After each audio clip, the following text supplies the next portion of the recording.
Hello and a very good morning. It's live from New Delhi. You're watching DD India Live, India's voice to the world. I'm Bhavna Nair. Coming up in next 30 minutes. Let's look at the headlines first.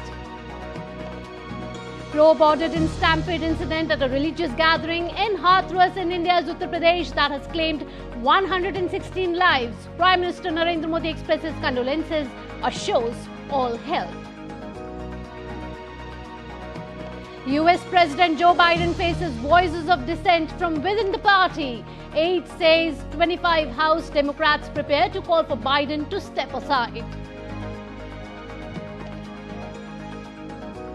Trump hush money sentencing delayed to September, less than several weeks before the US election. In France, chances of Marine Le Pen's are in winning an outright majority dented over 200 opposition candidates pull out of the race to block far-right in Sunday's second round of voting. Blockbuster football action awaits fans as quarter-final ties decided for Euro 2024 as Netherlands and Turkey make it to quarter-finals.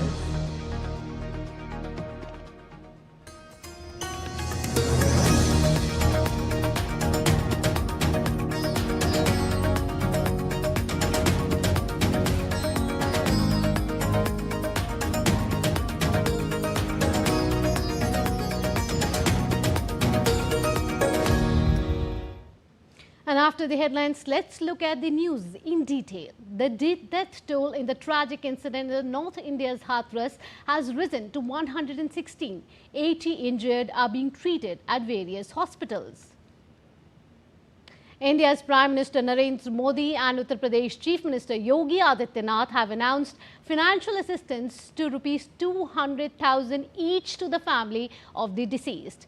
PM Modi also expressed his condolences and wished for the speedy recovery of the injured. He spoke with Uttar Pradesh Chief Minister Yogi Adityanath following the tragedy and assured that all necessary help would be provided to the victims. The Chief Minister has formed a team to inquire into the causes of the tragedy, which has been directed to submit its report within 24 hours. The Chief Secretary and the Director General of Police of the state visited the stampede site. The Chief Secretary has assured strict action against those responsible for the tragic incident. An FIR would also be filed against the preacher who was conducting the religious event. The state government said the number of devotees attending the religious event were more than the permitted by the administration. According to the police, the deceased mostly include women and children. India's Prime Minister Narendra Modi will reply to the motion of thanks on the President's address in the upper house of Parliament today. The first session of the 18th Lok Sabha was adjourned sine die on Tuesday, marking the conclusion of a productive legislative period that saw significant developments. The session, which commenced on 24th June, comprised 7 sittings over a span of 34 hours, achieving a commendable productivity rate of 103%. India's External Affairs Minister Dr. S. Jaishankar met Deputy Prime Minister of Kazakhstan Murat Nurtuliev in Astana on Tuesday. Both leaders discussed expanding strategic partnership and India's increasing engagement with Central Asia in various formats. Dr. S. Jaishankar also exchanged views on regional and global issues with his counterpart. Dr. Jaishankar also thanked Kazakh Deputy Prime Minister and FM for the hospitality and arrangements for the SCO Council of Head of State Summit. Dr. S. Jaishankar will represent India at the Shanghai Cooperation Organization Summit, that is SCO, in Astana. Kazakhstan is hosting the summit in its capacity as the current chair of the grouping. India was the chair of the SCO last year. It hosted the SCO summit in the virtual format in July last year.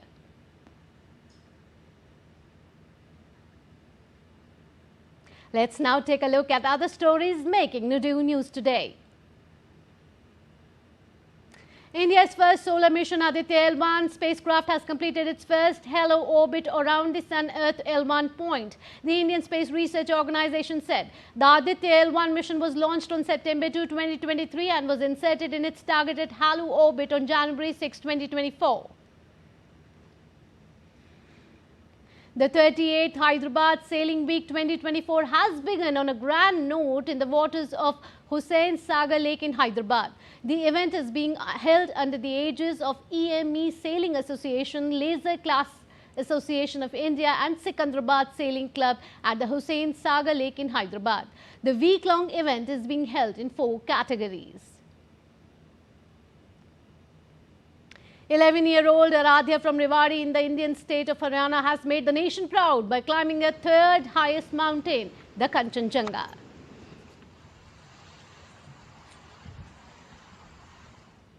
In an initiative to make the country pollution-free and promote health wellness, 2 men from India's Rajasthan, Vimal Vishnoi and Rahul, have reached Kulu in Himachal Pradesh from Mumbai after cycling for almost 1,850 kilometers.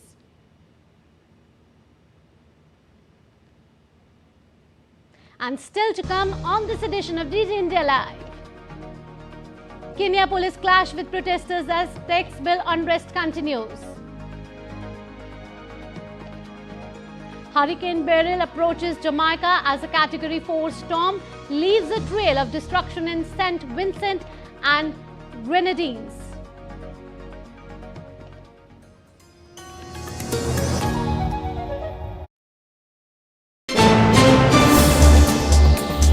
Voice of a rising aspirational world.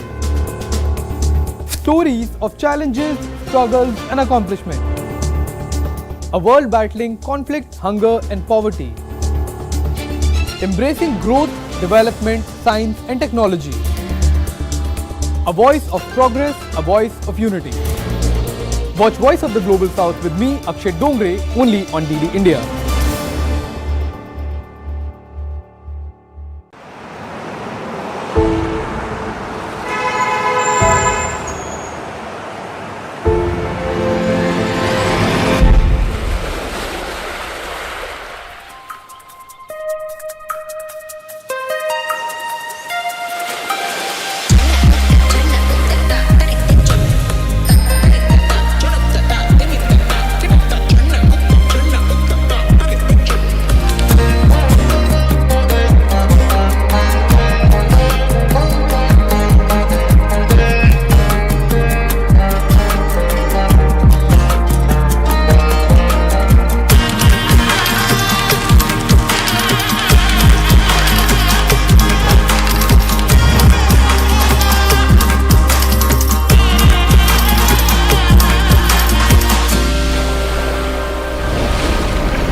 Welcome back after the break. You're watching DD India Live. I am Bhavna Nair. It seems that road ahead for Joe Biden is rocky, with dissent now coming from inside.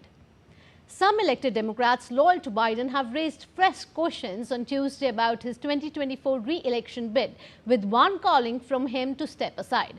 According to sources, there are 25 Democratic members of the House of Representatives preparing to call for Biden to step aside. With pressure rising, some donors have called for him to step aside, and the Democrats are worrying openly about he's not equipped to beat Trump in November.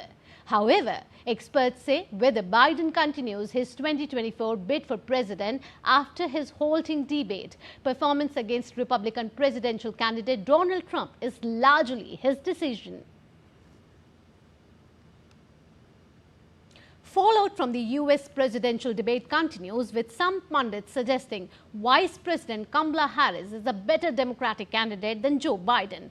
As someone with Indian and Jamaican ancestry, she was the first black woman and South Asian to get into the White House, which appeals to many voters. But Harris has been openly criticized on the social media about billionaire Elon Musk, who says she's lying about Donald Trump's policies on abortion. Caroline Mallon reports.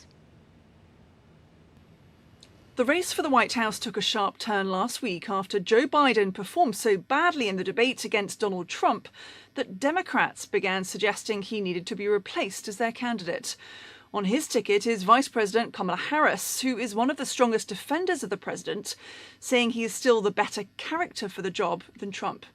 Well, she's also been calling for the protection of reproductive rights on social media platform X, warning that Donald Trump would move to ban abortion nationally. That got the attention of the social media owner Elon Musk, who says she is lying.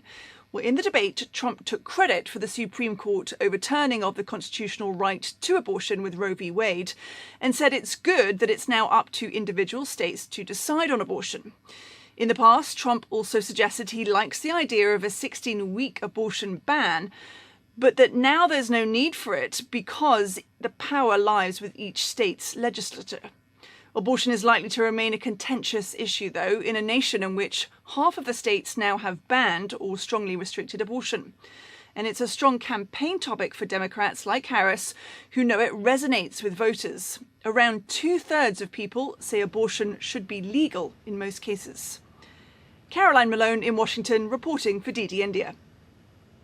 Let's move on to other story now. In a major reprieve for former US President Donald Trump, a New York judge postponed Trump's sentencing for covering up hush money payments until September 18.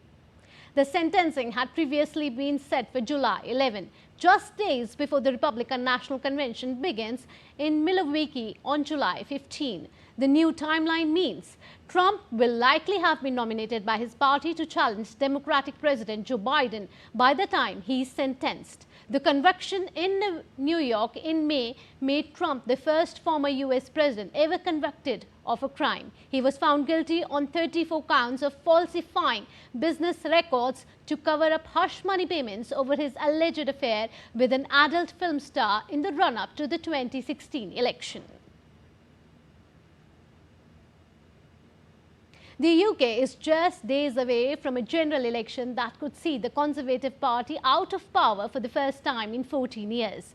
Polls suggest Labour Party leader Keir Starmer is likely to be the country's next Prime Minister after the July 4th vote. DD India's Ollie Barrett reports from London. All of the polls currently point in one direction ahead of the UK's election.